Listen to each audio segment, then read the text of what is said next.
कितने प्रोड्यूसर उनकी वजह से मरे हैं वो भी लोगों को पता नहीं है। खुलेआम कहते हो, कर लो सुनील शेट्टी मेरा धज्जियां उड़ा के देख लो, क्या धज्जियां उड़ाते हो, मैं भी देखती हूँ। मुझे मालूम है कि उस समय आयशा जुल्का का चक्कर नाना पाटेकर के साथ चल रहा था। कौन सी रूप सुंदरी का रोल था कि मिस वर्ल्ड का रोल है कि यहाँ से ऐसे दिखा के वहां से ऐसे दिखा देना। इंडस्ट्री में के लोगों ने मुझे जो जिस तरह के रोल देने चाहिए थे वो रोल मुझे ऑफर नहीं किए। हर फिल्म में आप साड़ी पहन के किसी की बीवी, किसी की बहन, किसी की माँ थोड़ी ना बनेंगे। जब अपने बेटे पे आया तो धज्जियां उड़ा दोगे, जब दूसरों के बेटी बेटी के लिए आप बुरा करते हैं तब आपकी धज्जियां भी कैसे उड़नी चाहिए। ये आजकल के जो है ना ऑडिशन देने के लिए लाइनों में खड़ा रखते हैं, ये सब बकवास है। अब आज की रात है, आंखों से मजा लीजिए, उसमें सोएगा कौन? मजा लेने तो आंख खुली रखनी पड़ेगी ना भाई। ना मैं हस्बैंड है, ना बच्चे हैं और ना ही बॉयफ्रेंड है। तो मैंने पूछा भी था ये इंटरव्यू में, सलमान जी आप और मैं एक जैसे हैं तो हम शादी कर लें क्या? ये हो सकता है आपके यहाँ से मेरी शादी हो जाए। हाय हाय, रेखा जी के बारे में क्या बोले, अनु अग्रवाल।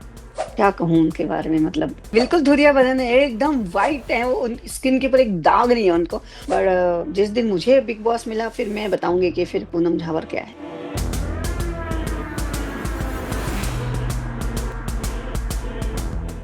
स्टार स्टूडियो में आज की हमारी गेस्ट है बेहद खूबसूरत एक्ट्रेस पूनम झावर जी। आज भी थैंक यू मुझे सो कुछ मच। श्रृंगार की जरूरत नहीं है क्योंकि फैंस कहते हैं आप कितनी सुंदर है। Thank you dear so much. तो मैम, आप इतनी खूबसूरत क्यों हैं? अरे मुझे नहीं पता यार, मेरी माँ को पूछना पड़ेगा।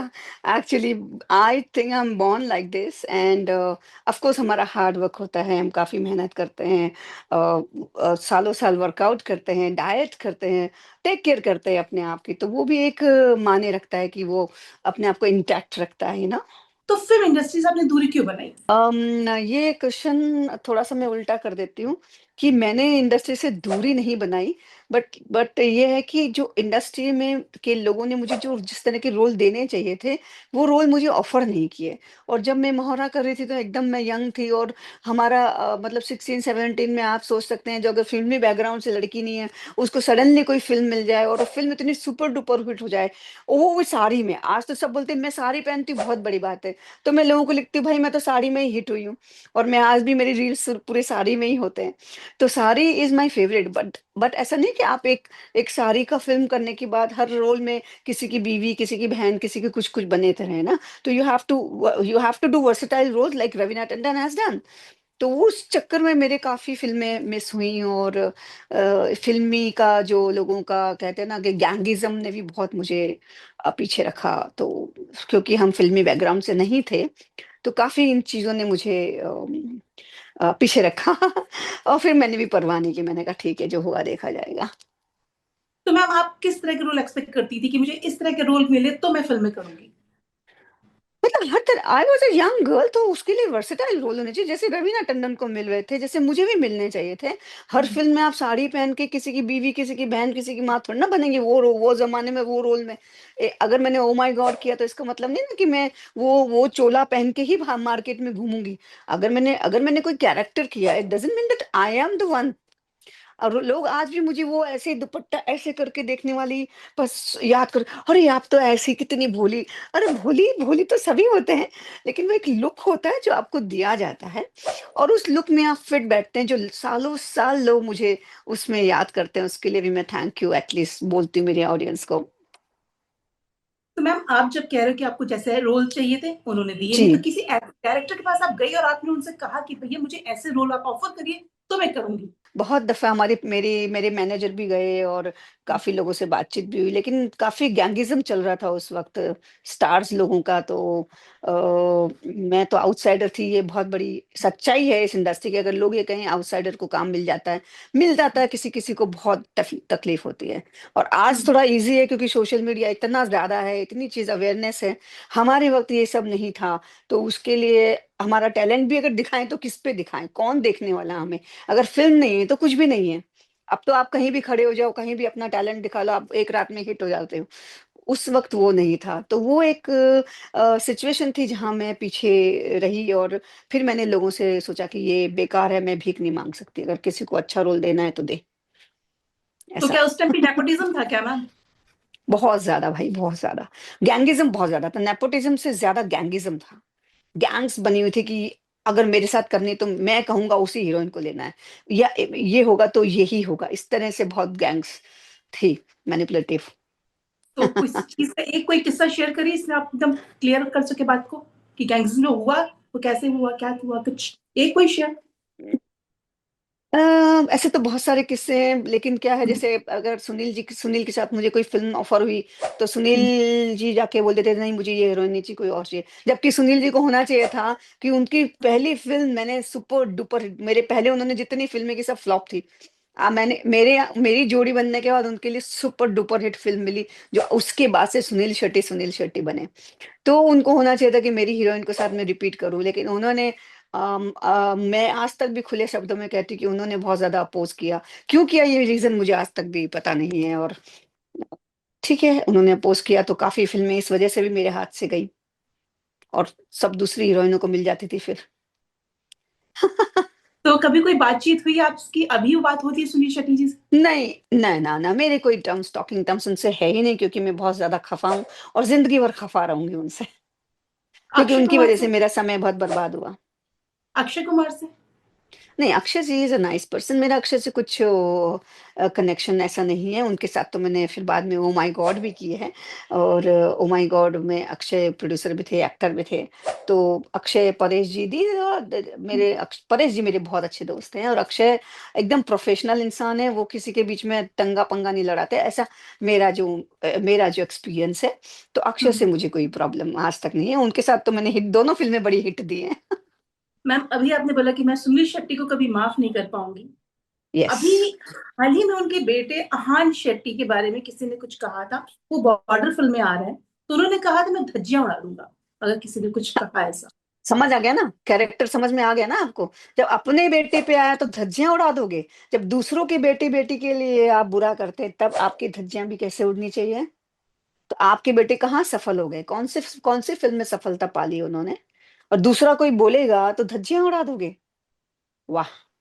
अपने पे लागा तो तीर चुभ गया, दूसरे पे लागा तो कुछ नहीं, तीर को डाल के अंदर निकल लो। अच्छी है कहानी, आई लाइक इट। छोड़िए। इतनी नाराजगी? अभी आप ही देखिए ना, कि जो इंसान बोलता है अगर मेरे बेटे के लिए कह दिया तो मैं उसकी धज्जियां उड़ा दूंगा, तो अगर आपके बेटे के लिए कह दिया और आप दूसरों की बेटियों के लिए, दूसरे डायरेक्टरों को, प्रोड्यूसरों को बर्बाद किए हो लाइफ में, तब आपके लिए क्या कहना चाहिए, वो तो ऑडियंस डिसाइड करे। ऑडियंस को तो खैर पता ही नहीं होता कितने प्रोड्यूसर उनकी वजह से मरे हैं, वो भी लोगों को पता नहीं है। मैं खुलेआम कहती हूँ, कर लो सुनील शेट्टी मेरा धज्जियां उड़ा के देख लो, क्या धज्जियां उड़ाते हो, मैं भी देखती हूँ। अच्छा मैम, आप जब ओएमजी में आई तो आपका जब ट्रांसफॉर्मेशन देख के ना हर कोई हैरान था कि यस। वही पूनम रावत है जिन्हें मैंने मोहरा में देखा था। तो ये कितना इसमें मेहनत लगी आपको, कितना टाइम लगा, और कैसे कन्विंस हुई कि हाँ मैं इस फिल्म में काम करूंगी? क्या था कि जब मुझे परेश जी एक्चुअली मेरे साथ पहले से ही काम कर रहे थे। वो मोहरा के बाद मैंने उनके साथ एक फिल्म की, जो मैंने खुद फिल्म बनाई थी, एक आंच करके, बहुत प्रोड्यूस की थी, बहुत बड़ी फिल्म थी। I was the youngest producer of the industry, जिसमें मैंने नाना पाटेकर, परेश रावल जी इंट्रोड्यूस वैजंती माला सन।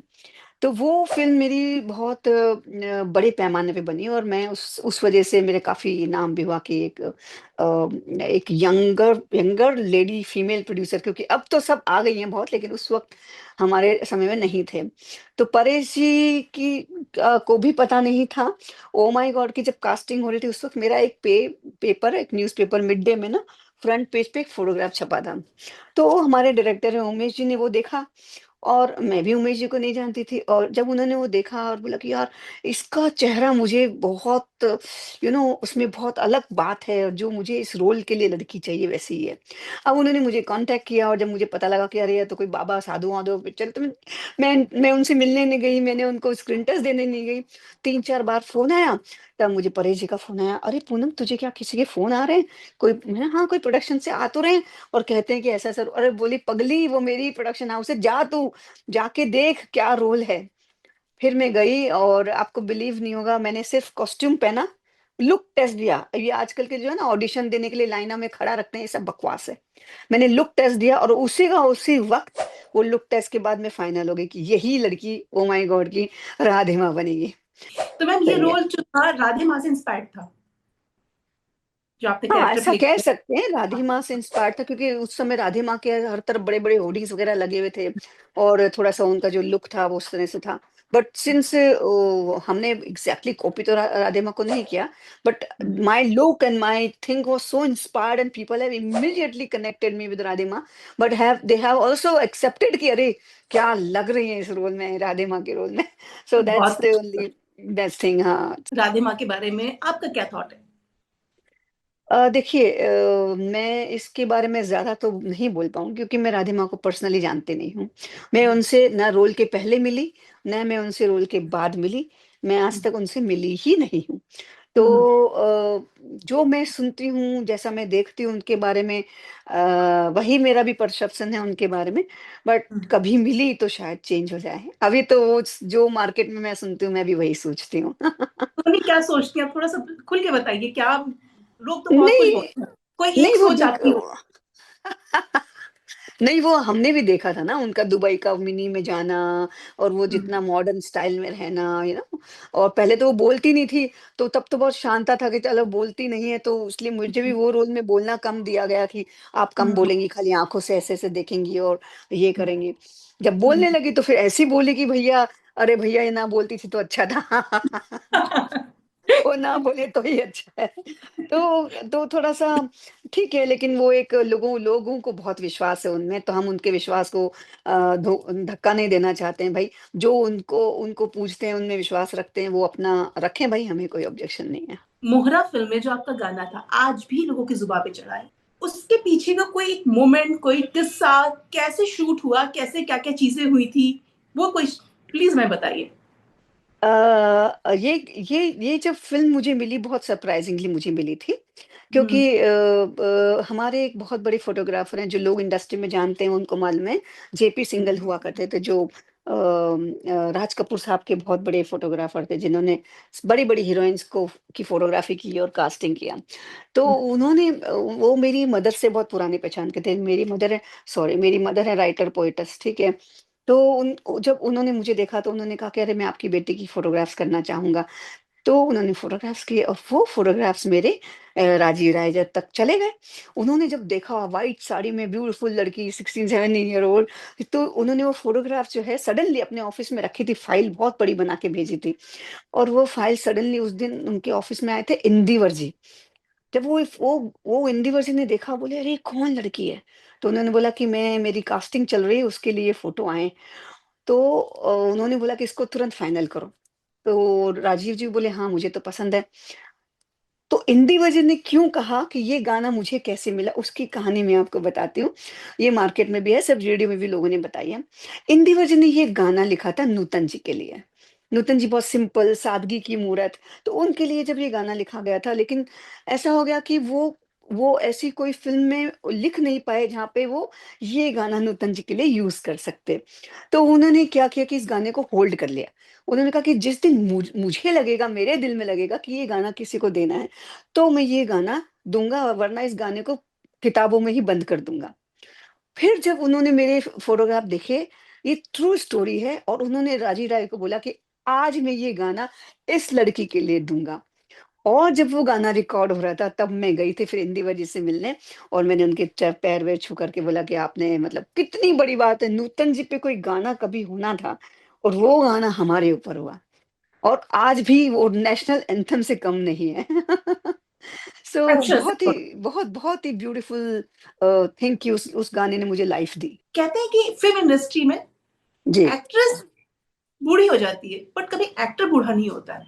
आज भी 50-60 साल के एक्टर 20, हुँ। 29, 30 साल की एक्ट्रेसेस के साथ में रोमांस करते हैं। तो ये मौका एक्ट्रेस को क्यों नहीं मिलता है? क्यों उन्हें साबित कर दिया कि अब तुम घर बैठोगे? ऐसा क्यों? देखिए, ऐसा है, एक्टर बूढ़े होते हैं, पर वो मानना नहीं चाहते, ठीक है ना? अभी आप बोलिए सलमान जी पेड़ के अगेन जाकर के भाग-भाग के गाने तो नहीं गा सकते। तो बूढ़े तो होते हैं, लेकिन उन्हें मानना नहीं है। तो अभी आज की लड़कियाँ भी कहाँ बूढ़ी होती हैं, आप बताइए? एक से एक आप एज गिन लीजिए, 56, संगीता बिजलानी 62, मलाइका अरोड़ा, मंदिरा बेदी, आप name everyone, Karisma Kapoor, Kareena Kapoor, name anyone, anyone, everybody is looking so good and taking care of their health.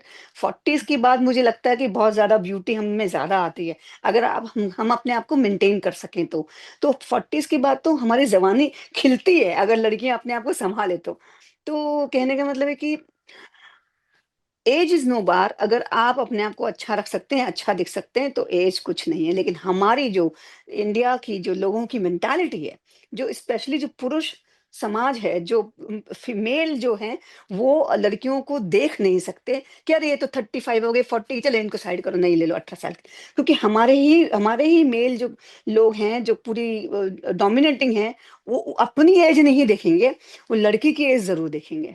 तो ये माइंड सेट उनका बदलना चाहिए कि भैया अगर मैं अगर 55 का हूं और मैं अच्छा लग सकता हूं, तो मेरे साथ 55 की हीरोइन ही खड़ी होनी चाहिए, क्यों 18 साल की खड़ी हो? ठीक है ना? 18 साल की को छोड़ो, उनके साथ खड़ी रहेगी वो, जो 20 साल का, 22 साल, 25 साल का होगा। तो ये लोगों ने फैलाया हुआ भ्रम है। बट क्या करें, उसके बाद फिर वो ऐसा ही मेंटालिटी चल रही है लोगों की। बट हम तो लड़कियों ने आजकल प्रूव कर दिया है ये कि लड़कियां एज से ऊपर हैं। जी। आपने एक फिल्म यूज करी थी आँच। हाँ जी। यस, उसमें आयशा जुल्का थी। तो बिल्कुल आयशा थी। जुल्का ने पब्लिकली बोला था कि मेरे साथ धोखा हुआ सेक्स हम्म। सीन में बॉडी डबल को यूज करके। आप क्या कहेंगे इस? अगर आप लोगों को ये न्यूज़ मालूम है कि उस समय आयशा जुल्का का चक्कर नाना पाटेकर के साथ चल रहा था? आपको ये न्यूज़ पता है? नहीं मैम, मैं तो क्या ही बताऊं आपको, हमने नहीं। तो पढ़ा है। हाँ, हमने पढ़ा। पढ़ा है, आप क्लियर तो कर पढ़ा है सकते हो। ना, ये न्यूज़ पढ़ी है ना कि आयशा जुल्का हाँ। का चक्कर नाना पाटेकर के साथ चल रहा था। तो हम्म। अभी आप बताइए, उस दौर में बॉडी डबल करके हम क्या करेंगे, और ऐसा हमने क्या दिखा दिया उनमें जो बॉडी डबल करके कर लिया भाई उनके ऊपर। आज भी हमारे पास सारे फुटेज हैं जो उन्होंने शूट किए थे। वो बेकार, वो झूठ बोलती हैं क्योंकि उनको अपनी अपनी छवि सुधारनी होगी, पॉलिटिक्स में आना होगा या हस्बैंड को दिखाना होगा। बट जो भी सीन उसमें है, कोई भी बॉडी डबल नहीं है, वो खुद उन्होंने किए हैं। आपने क्लियर नहीं किया, पर आप मेरे पर ऐसे एलिगेशन लगा रहे हो। तो मेरे पास ये प्रूफ है, आइए और देखिए, आपने कभी कुछ कहा? वो एलिगेशन लगाए मेरे तक आए तो ना, अब आपने पूछा मैंने क्लियर कर दिया। मुझे क्या पड़ी है हम्म। उसकी क्लियरिफिकेशन देने जाने की? उसको अपने आप को बचाना है, वो बचाती रहे।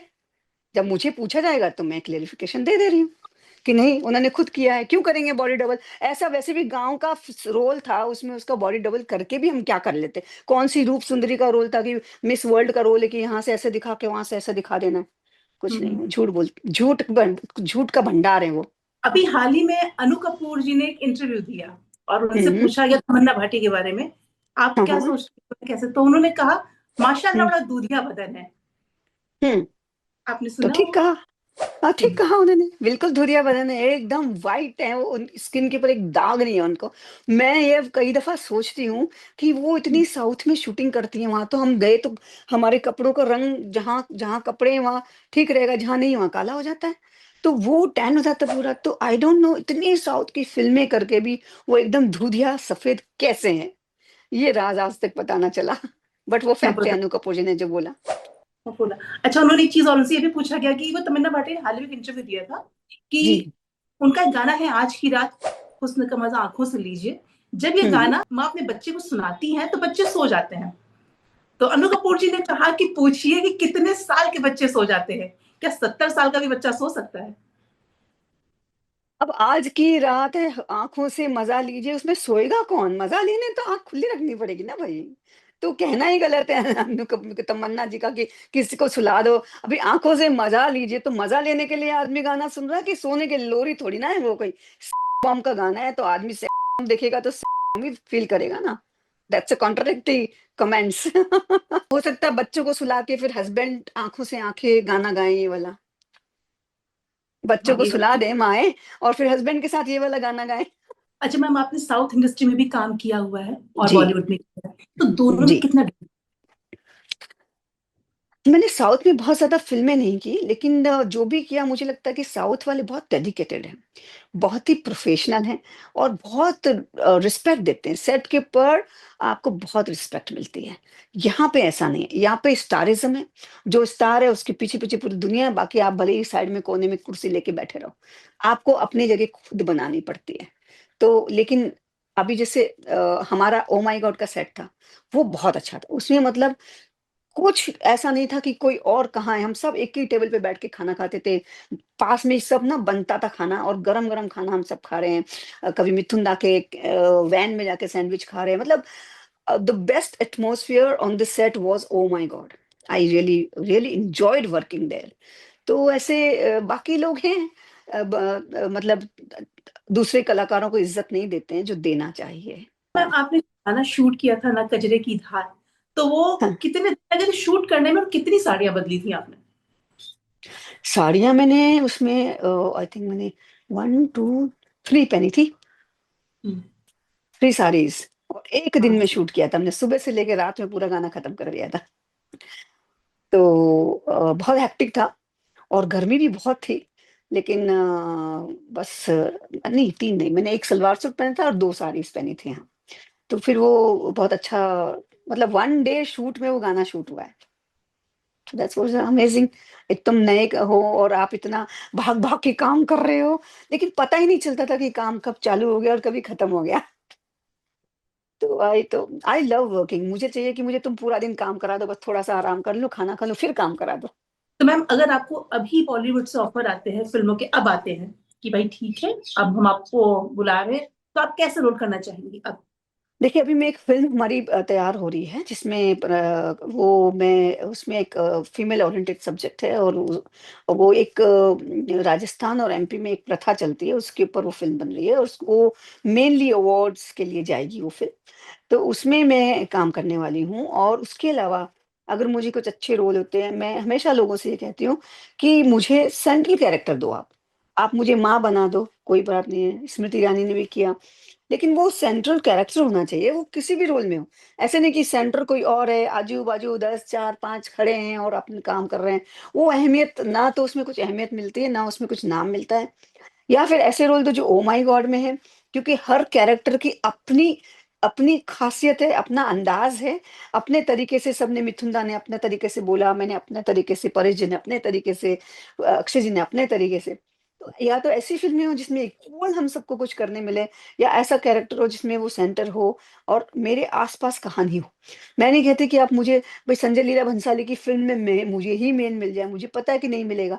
लेकिन उनमें इतना बढ़िया रोल मुझे मिल सकता है, जो मुझे सूट करे और वो तो इतने अच्छे डायरेक्टर हैं, वो किसी को भी अच्छा दिखा सकते हैं। तो उनकी मैं कला की बहुत कायल हूँ। अगर मुझे कभी भी उनके साथ काम करने मिला, मैं पूछूँगी नहीं मुझे क्या रोल दे रहे हो, मुझे पता है वो रोल अच्छा ही होगा। तो I am ready to do good roles, people should approach to me without any fear, I am there. Rekha ji के बारे में? हाय हाय! रेखा जी के बारे में क्या बोलें? मतलब एक आइकन है, मतलब उनके बारे में पूरी अगर इंडस्ट्री के बारे में कभी लिखा जाएगा, तो सबसे सुंदर लिखा जाएगा वो रेखा जी के बारे में। क्योंकि उन्होंने एक ये दिखाया उनसे शुरुआत एक्चुअली हुई है कि हम अपने आप को कैसे सुंदर बनाए रख सकते हैं। उन्होंने बताया कि एक औरत किस तरह से ब्यूटीफुल लग सकती है। तो वो साड़ी में हमेशा दिखती हैं। मुझे लगता है बहुत कम जब दिखती हैं, उसके बाद वो योगा और एक्सरसाइज़ और ट्रीटमेंट और whatever she is doing, but she is amazing and I love to meet her कि उसको सामने से देखूँ मैं वो कैसे दिखती है। क्योंकि वो है ही इतनी खूबसूरत और उनका अंदाज़ बयाँ भी बहुत अच्छा है। आई आई रियली एडोर हर। सो वहाँ से शुरुआत हुई कि हम लड़कियाँ भी किसी से कम नहीं हैं और जवान दिख सकते हैं लंबे समय तक अगर अपने आप को अच्छा रखें तो। तो आप कभी मिली नहीं रेखा जी से? नहीं यार, मैं आज तक उनसे नहीं मिली हूँ। आज तक मैं उनके सामने नहीं खड़ी हुई हूँ। मैं एक क्यों? दिन ज़रूर मिल लूँगी। क्यों आप तो क्योंकि ऐसा इंडस्ट्री से कोई भी। नहीं, पर ऐसा कोई मौका ही नहीं मिला ना कि मैं मेरे मेरे किसी कनेक्ट में वो कनेक्ट हों या उनके साथ कोई मैंने फ़िल्म की हो या किसी सेट पे वो हो और मैं गई हूँ, ऐसा ऐसा हुआ नहीं। लेकिन अब आपने मुझ में आग लगा दी है तो मैं ज़रूर मिलके रेखा जी को मिलूँगी और फ़ोटोग्राफ पोस्ट करूँगी। और मुझे बताइएगा हाँ, मैं प्लीज। 100% आप देख ही लेंगी सोशल मीडिया पे आएगा तो। अनु अग्रवाल। क्या कहूँ उनके बारे में मतलब बहुत सुंदर आई थी तब बहुत ज़्यादा अच्छी थी। मुझे पता नहीं कि वो इतने साल कहाँ थी और मुझे पता नहीं कि उनको क्या हुआ कि उनको लुक मुझे रियली मालूम नहीं कि उनका लुक ऐसे खराब कैसे हो गया और मतलब और कोई लड़की होती तो घर से बाहर ना निकलती। आई डोंट नो वो कैसे इतना ट्रोलिंग सह के भी आ जाती हैं पार्टीज में, रास्ते पे, यहाँ वहाँ। हैट्स अप टू हर कि उनकी जगह कोई और होता तो वो घर से बाहर नहीं निकलते। लेकिन आई फील पिटी कि वो ऐसे हुई कैसे, ये मुझे आज तक रीजन समझ में आया नहीं। क्या कोई सोशल मीडिया पे है ऐसा कि वो क्यों हुई मैम ऐसी? उनका, यस, उनका एक्सीडेंट हुआ था, उन्होंने एक इंटरव्यू दिया, उसमें सारी चीजें बताई। अच्छा। एक्सीडेंट हुआ, शीशे चुभ गए थे उनके फेस पर, ओ। कोमा में थी, उनको ओ। कुछ याद नहीं, याददाश्त तो खो चुकी थी। ओ अब माय वो गॉड। एक योगा सेंटर चलाती है जहाँ बच्चों को योगा सिखाती है। Okay okay, hats up to her. जिंदगी बट का। लाइफ देखिए, दिस इज कॉल्ड लाइफ ना। लाइफ, हम जब लाइफ हमें बहुत सुंदर मिल रही होती है ना, उस वक्त हम लाइफ की वैल्यू नहीं करते हैं। हम भगवान को ये नहीं कहते थैंक्स कि आपने मुझे सुंदर रूप दिया, आपने मुझे सुंदर दिमाग दिया, सुंदर चीज। We should thanks to God कि अपनी लाइफ में कब कौन सा मोड़ ऐसा आ जाए कि जिंदगी इधर से उधर हो जाएगी, पता नहीं चलता है। तो one should be thankful to life, to God, and वो लाइफ में ऐसे सिस्टम और डिसिप्लिन के साथ आप चलें कि कम से कम आपको रिग्रेट तो ना हो कि आपने, मैंने ये नहीं किया, मैंने वो नहीं किया। सो आई फील कि we are lucky to have, still have that corona में कितने लोग चले गए, कोरोना में कितना दुख हुआ। वी आर स्टिल लकी कि हम आज खड़े हैं और हम बातें कर रहे हैं। ऊपर वाले की बहुत मेहरबानी। मलाइका अरोरा। मलाइका अरोड़ा मेरी फेवरेट है। मैं उनको फॉलो भी करती हूँ, और मैं अडोर भी करती हूँ, क्योंकि वो उनमें कोई बात है बॉस। क्योंकि हार्ड वर्किंग लेडी हैं वो। सुबह आप देख लेते वो जिम करती हैं, उनका खाना पीना चलता है, उसके बाद वो घर का देखती हैं, फैमिली का देखती हैं, फोन पे होती होंगी, शाम को तैयार होकर फिर पार्टीज में चली जाती हैं, इवेंट्स में चली जाती हैं। मतलब कि एनर्जी है भाई, कितनी एनर्जी कहाँ से लाती हो भाई मल्लिका अरोड़ा जी, हमें भी बता दो भाई। लेकिन वो मेरी मोस्ट फेवरेट है, क्योंकि उन्होंने अपने आप को बहुत संभाला है। सुपर किड फिगर है, सुपर सेक्सी वुमन है वो। एंड मेरी सबसे फेवरेट है। मैम आप रील बनाते हो, जी। और एक से बढ़कर एक रील बनाते हो। थैंक यू कभी सो ऐसा कोई मच। कमेंट आया कि यार ये कैसा? क्यों लिखा है? कभी किसी ने ट्रोल कर दिया हो, या फिर किसी ने इतनी तारीफ कर दी कि यार क्या बात है, ऐसा कुछ? तारीफ बहुत करते हैं, और ट्रोल जो कर अभी तो कम करते हैं, शायद थोड़ा ट्रोलिंग ज्यादा करते हैं। और मुझे लगता है ये एक ज्यादातर एक ग्रुप है जो ट्रोलिंग का ही काम करते हैं, और जो राइवल गैंग होते हैं या लड़कियां होती हैं, हीरोइंस होती हैं, उनके पेड ट्रोलर्स होते हैं कि भाई इनको ट्रोल करो मुझे मत करो, इनको ट्रोल करो मुझे मत करो। तो जो अच्छी होती है, हॉट सेक्सी दिख रही होती है, उनको ट्रोलिंग कराते हैं। अभी ट्रोलिंग का किसी को कुछ फर्क नहीं पड़ता। तुम कुछ भी कहते रहो भाई, हाथी अपनी चाल चलेगा, कुत्ते भौंकते रहते तो भौंकते रहो, कुछ फर्क नहीं पड़ता। हम जिस स्टाइल में हैं, देखिए हम एक एक्ट्रेस हैं, हमें ग्लैमरस भी दिखना है। हमें अगर अच्छा बोलना आता है तो अगर आप मेरे सोशल मीडिया पे जाओगे तो मैं अपने विचार शेयर करती हूँ। आई एम नॉट कोई, मैं महात्मा तो हूं नहीं कि मैं लोगों को प्रवचन दूं। लेकिन हाँ, मैं अपने दिल से जो मैंने दुनिया में सहा है, देखा है, समझा है, मैं शेयर करती हूँ कि बच्चों लोगों, जो आप हमने देख लिया, वो मेरी ये चीजें आपको कहीं लगे तो आप इसमें से कुछ उठा लो, ना लगे तो आगे बढ़ो। तो ट्रोलिंग से किसी को फर्क नहीं पड़ता, ट्रोलिंग करते रहो। जितना ट्रोल करोगे हम उतना आगे बढ़ेंगे। हाँ, जिन जो लोग इसको बहुत सीरियस लेते हैं उनके लिए ये प्रॉब्लमेटिक है, और ये बेसिकली कराए जाते हैं। लेकिन जो अच्छे लोग हैं वो आपकी तारीफ भी करेंगे, आपके बारे में लिखेंगे भी। और मैं आज ये कहना चाहूंगी, आपने अभी पूछा नहीं लेकिन मैं कहूंगी, मेरे कॉन्टिन्यूसली इतने सारे फैन हैं जो कितने सालों से मुझे आज तक फॉलो करते हैं। उनके हमेशा जवाब आते हैं, मैं भी उन्हें जवाब देती हूँ। They are very very much attach to me. So thank you guys, आप जो भी हैं उसके लिए, मैं जानती हूँ सबको। हाँ, आप भी मुझे जानते हो। Thank you so much for being there for so long. तो रील्स बनाना is very interesting and very fast work. मैं तो एक दिन में कम से कम 8-7 रील बना लेती हूँ, इतना फास्ट हूँ मैं रील बनाने में। और रील बनाना सबको पसंद भी आता है, सब एवरीबॉडी डज इट अपने अपने तरीके से। तो एडिट वगैरह आप खुद ही करते हो कि फिर एडिट के लिए कराते हो? नहीं नहीं, एडिट तो मेरे लोग करते हैं, मैं सिर्फ बनाने में इंटरेस्ट रखती हूँ। तो उसके बैकग्राउंड वर्क में मेरा कोई हाथ नहीं है। हाँ, मुझे मालूम जरूर है, लेकिन मैं कर नहीं पाती हूँ वो सब। अच्छा। जी। मैम जैसे पहले जमाने में सोशल मीडिया तो नहीं, नथिंग था, पेपर थे या बिल्कुल। फिर मैगजीन में खबरें छपती थी। यस और यस आज यस। कहीं छपे उससे पहले सोशल मीडिया पे चीजें आ जाती हैं। बिल्कुल, तो बिल्कुल, बिल्कुल। स्टार की लाइफ में कितना चेंज आया इनकी सोशल मीडिया के थ्रू? तो नेगेटिव भी है और पॉजिटिव भी है। नेगेटिव यूँ है कि हम नहीं चाहते हुए भी कहीं भी कुछ भी करते हैं, या लोग आजकल प्रसिद्धि पाने के लिए या पे अपना नाम आने के लिए कुछ भी गलत हमारे साथ कर देते हैं, और फिर सोचते हैं कि इनके साथ नाम जुड़ गया तो हमें बदनाम करके अपना नाम करना चाहते हैं। हमें मतलब हम पूरी इंडस्ट्री जो भी फेमस है उसकी बात कर रही हूँ। तो ये एक थोड़ा-सा है कि कहीं से हम जा रहे हैं, जानबूझ के ही कोई टक्कर मार गया। अभी आप क्या करोगे? आपको इग्नोर ही करना पड़ेगा, क्योंकि आपको मालूम है आपने बात करा तो उसको पब्लिसिटी मिलेगी। तो और सोशल मीडिया मतलब जिस चीज़ को हम छुपाना चाहें, जिस चीज़ पे हम अभी बात ना करना चाहें, वो रुकते नहीं है। अभी शो किया, किसी न किसी ने तो पोस्ट कर ही देना है। तो ये भी एक डिफ़िकल्ट टास्क है कि हम बोले ना बोले, हम बताएँ ना बताएँ, ऑटोमैटिकली अच्छा या बुरा लोगों तक पहुँच ही जाता है।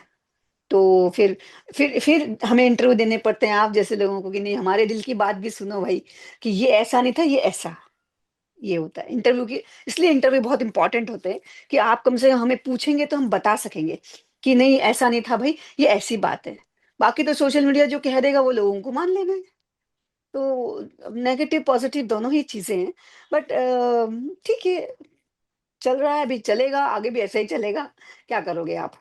अब एआई आ गया तो मैम प्लीज अपनी पर्सनल लाइफ के बारे में बताइए, इतना ज्यादा पता नहीं है लोगों को, थोड़ा सा बताइए कैसे क्या है, बच्चे और हस्बैंड सारी चीजें, अरे अगर आप चाहें। नहीं, नहीं, तो ये बताना बहुत ज़रूरी है। मेरे ख़्याल से तो लोग जानते हैं, और जो नहीं जानते वो झूठ फैलाते हैं। देखिए, मैं तो हम्म, शादीशुदा हूँ नहीं, बच्चे तो दूर की बात, मैंने शादी भी नहीं की। ना मैं हस्बैंड है, ना बच्चे हैं, और ना ही बॉयफ्रेंड है। किसी का नाम आज तक की इंडस्ट्री में मेरे साथ जुड़ा नहीं है। मैं अपने पेरेंट्स के साथ रहती हूँ, और शादी करूँगी जब मुझे लगेगा, जैसे सलमान जी को लगा कभी कि अगर कोई ऐसी मिली तो करूँगा। उनको इतनी मिली, लेकिन देखिए खूबसूरती ही कुछ नहीं होती है। हो सकता है कभी दिल से दिल का मिलाव नहीं हो पाता है, दिमाग में कोई नहीं बैठता। तो ऐसे ही मेरे साथ भी हो रहा है। तो मैंने पूछा भी था ये इंटरव्यू में, सलमान जी आप और मैं एक जैसे हैं, तो हम शादी कर लें क्या? वो वो इंटरव्यू अभी मेरे सोशल मीडिया पे है, वो चल रहा है। हाँ, मैंने कहा आप भी वैसे हो और मैं भी वैसे ही, दो आप भी कमा रहे मैं भी कमा रही हूँ, तो हम दोनों के हाँ, विचार शायद मिल सकते हैं।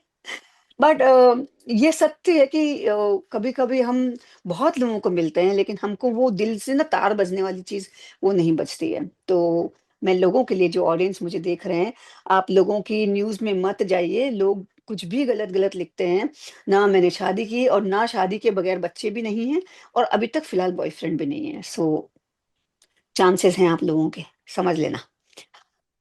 मैं मेरा सवाल इसलिए था मैम ये, जी, बहुत जी, फेक फोटोज हैं, आज ने आपने इसीलिए। क्लियर कर दिया है ना, जी। कि क्लियर कर दिया हम्म। कि भाई मैं मैरिड नहीं हूँ, ना मेरा कोई बेबी है ये, जी। और ये क्लियर करना बहुत जरूरी था। Photos yes. भरी पड़ी है कि ये इनके हस्बैंड है, ये इनके बच्चे हैं, तो वो इसके कहाँ थ्रू। वो मुझे तो समझ में नहीं आ रहा कि क्यों डाल दिए भैया। मेरे से पूछ लेते ना, अगर होता तो मैं खुद ही फोटो दे दूंगी, लो जी ये मेरे हस्बैंड, ये मेरे बच्चे। तो आप ठीक है अभी मेरे साइड पे आए ना, मेरे साइड पे कभी दिखे मेरे बच्चे हस्बैंड तो मजा है। कभी जिंदगी में मतलब अब कोई बात छुपी रहती है क्या? अगर होता है तो कोई बात छुपी रहती है, आज के जमाने में कुछ नहीं छुपता। तो लोगों को झूठा नाटक बना के डालना है तो डाले। किसी दिन मेरा दिमाग सटक गया तो केस कर दूंगी। आजकल तो बहुत इजी हो गया है। आजकल तो कोर्ट भी लेता है, और गवर्नमेंट ने भी बोला है कि you can sue people who are writing wrong about you and printing wrong news, wrong photographs.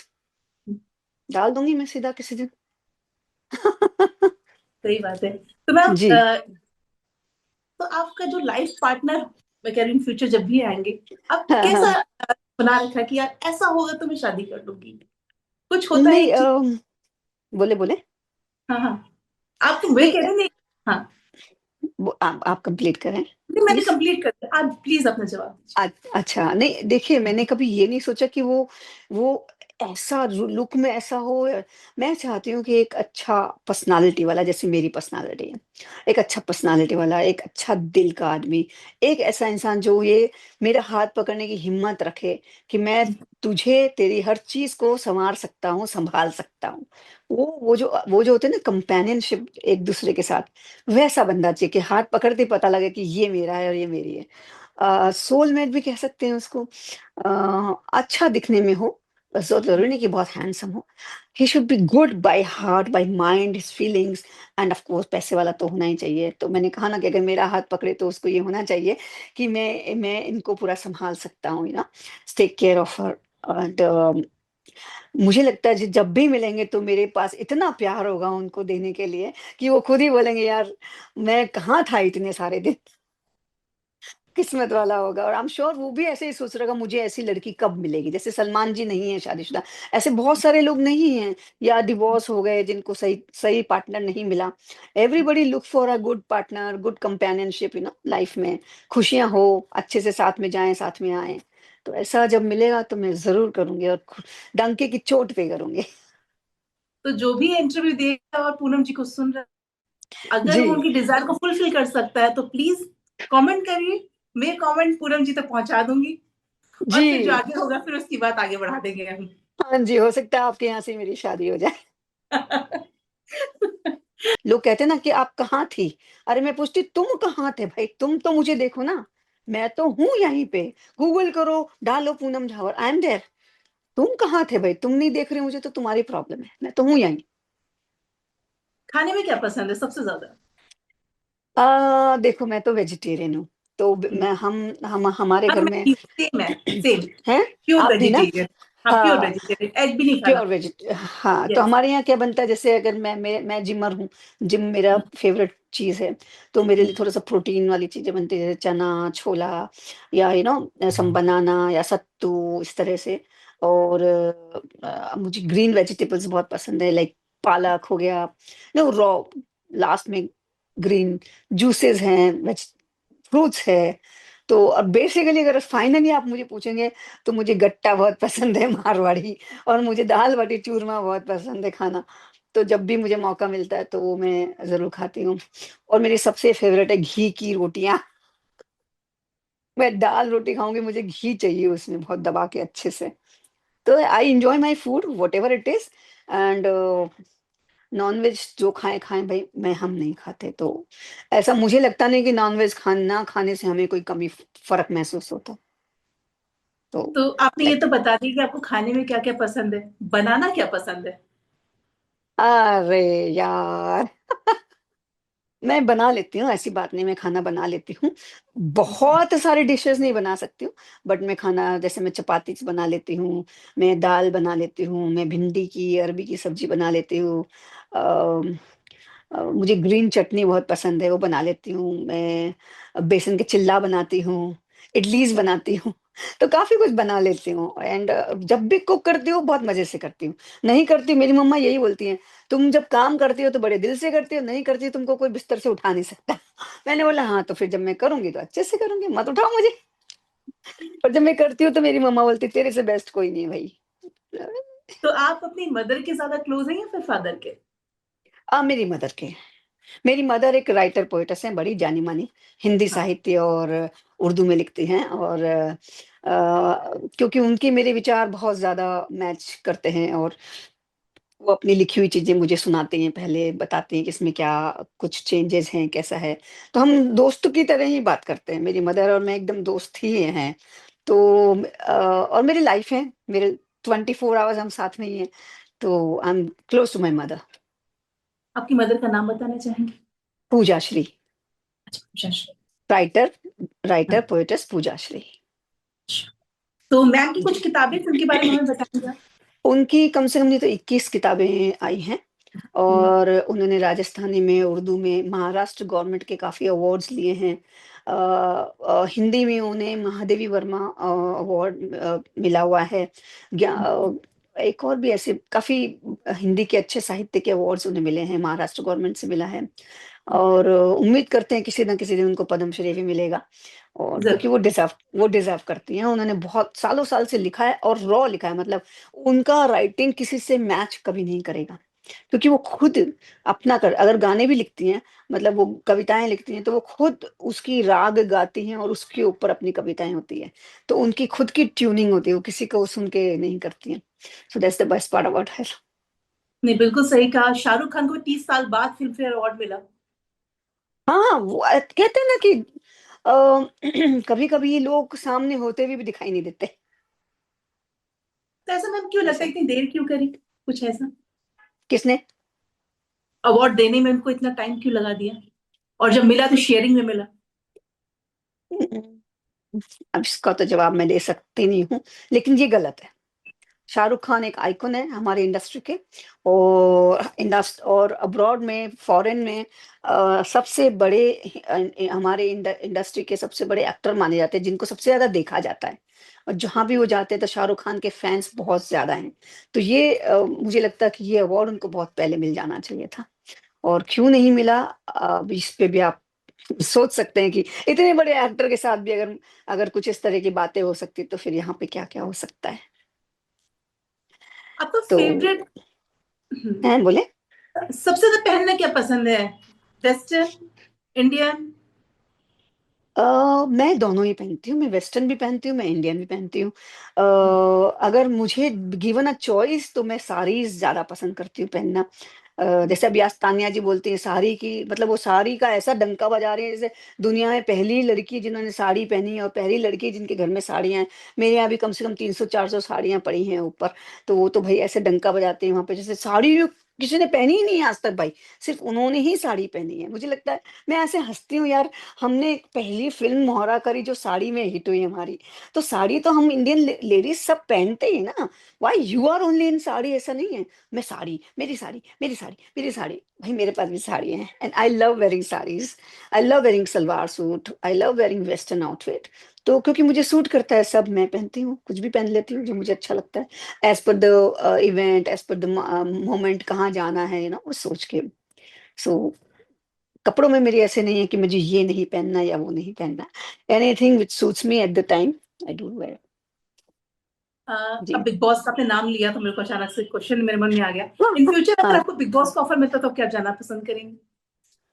अरे मैं तो बोलती बिग बॉस को सोचना चाहिए कि हम जैसे को लें भाई, अगर बिग बॉस को एकदम धांसू लड़कियां चाहिए ना, तो हम जैसे को, मैं और मेरी जैसी और भी एक्ट्रेसेस हैं, हमको ले। हर बात सीरियल वाले उठा के भर लेते हैं। वो सीरियल वालों को तो लोग 24 आवर्स देखते हैं। अब 24 आवर्स आप किसी को सीरियल में देख रहे हो, उसको बाद में फिर बिग बॉस में देख रहे हो, उसमें क्या इंटरेस्ट आएगा लोगों को? अब मुझे नहीं पता कि क्यों ऐसा होता है, बट जिस दिन मुझे बिग बॉस मिला फिर मैं बताऊंगी कि फिर पूनम झावर क्या है। सारे ऑडियंस दिल लगा के देखेंगे शो, कभी खाली नहीं जाएगा शो। टीआरपी मतलब हाई, मतलब हाई। बिल्कुल सही कहा आपने। जी। अ, बहुत अच्छा लगा आपसे बात करके, आपने हर एक बात, सवाल का जवाब बड़े आसानी से दिया। मैं कुछ भी थैंक सवाल यू। करके आपने हर चीज का जवाब दिया मुझे। Thank you. मैं एक बार फिर से कहूंगी, आप जितनी खूबसूरत हैं उससे ज्यादा, आप दिल से ज्यादा खूबसूरत हैं आप, और थैंक हमेशा यू आप सो ऐसे ही मच। रहिए। और thank you very much for calling me here. And I love you audience, जो भी मुझे देख रहे हैं मुझे फॉलो करना ना भूलना, और अपने कमेंट्स जरूर देना। I love you all. Bollywood cut uncut के दर्शकों से मुझे एक बात कहनी है कि जो कट है, जो अनकट है, उसको समझिए और उसके बाद अपने विचार किसी के बारे में बनाइए। ऐसे नहीं कि जो छप गया वो एक मूर्ति है और वो प्रवचन है, उसको समझ लीजिए। किसी भी इंसान के बारे में अगर आप कोई विचार बनाते हैं, ट्रोलिंग करते हैं, उसके पहले उसके बारे में जान लीजिए, फिर सच्चाई को जानने के बाद लिखिए। उसको कहते हैं कट अनकट बॉलीवुड। आपका चैनल बॉलीवुड कट अनकट।